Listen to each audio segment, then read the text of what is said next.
Hey guys, Fletcher Shryock here, Major League Fishing Spider Wire Pro. I want to talk to you today about the line that I use and why I use a little bit smaller diameter than most do whenever they're bass fishing.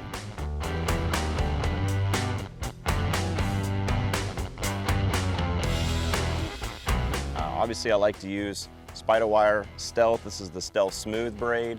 So many guys like to use extremely heavy braid. I'm talking 65, 80-pound test braided line because they say, well, you're never going to break it, and they just run with it, and it lasts a long time. I like to use a little bit thinner diameter braid. A lot of times when I'm flipping and pitching and punching in heavy cover, I'm using 50. The reason why, it goes in and out of my guides a lot easier. The wind doesn't catch it. If it's windy a little bit on a day I'm trying to flip mats, that bow and the thicker the line is, the more the wind's going to catch it and keep your bait from going in and out of the mats. So 50 when I'm flipping, pitching, and punching.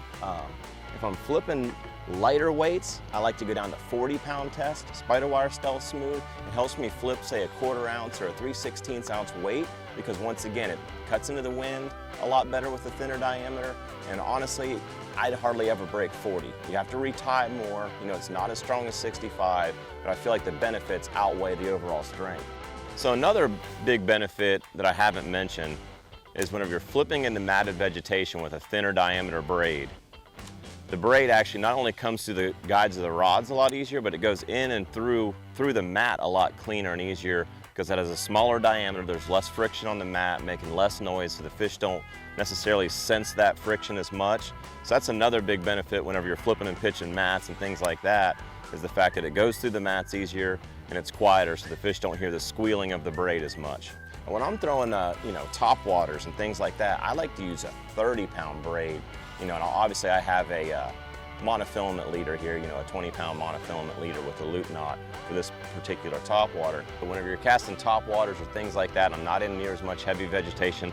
It is so much easier to sling 30-pound braid than 40 or 50 or 65. The lighter the line I can get, the lighter the braid, the further I can cast.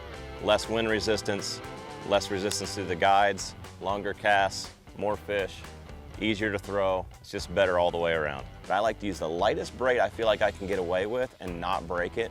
Try to remember to retie often and maybe replace your braid a little bit more. But that lighter line is going to make you flip further, get in the mats easier, make you cast a frog better. For frogs, a lot of times, guys will throw 65 and 80. I throw it on 40. I can cast it so much farther. When working a frog, having 40-pound over a 65 or 80, it's easier to walk the frog side to side because there's less resistance in the water and the frog will actually sit in one place. And you're able to walk the dog a lot easier with a lighter braid than you are a heavier one.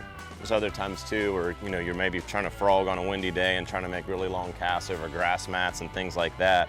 And as you know, you're going to get a big bow in your line. We don't have much wind here, but just having that thinner diameter helps keep that big bow out of your line. By the time the frog sets down and you have that bow and you do get a bite, it's harder to hook that fish. Like I said, 50-pound for flipping and pitching, heavier stuff, 40-pound for flipping lighter stuff. And anytime I'm casting a top water and open water, 30-pound, I'm going to have a lot better time, longer casts. It's just easier to fish that way. Like I mentioned before, you remember to retie and you're going to reap all the benefits of having lighter braided line, and you're going to see that it's a lot better than using the real extra heavy stuff. So I hope this helps you guys cast further, longer, and catch more bass.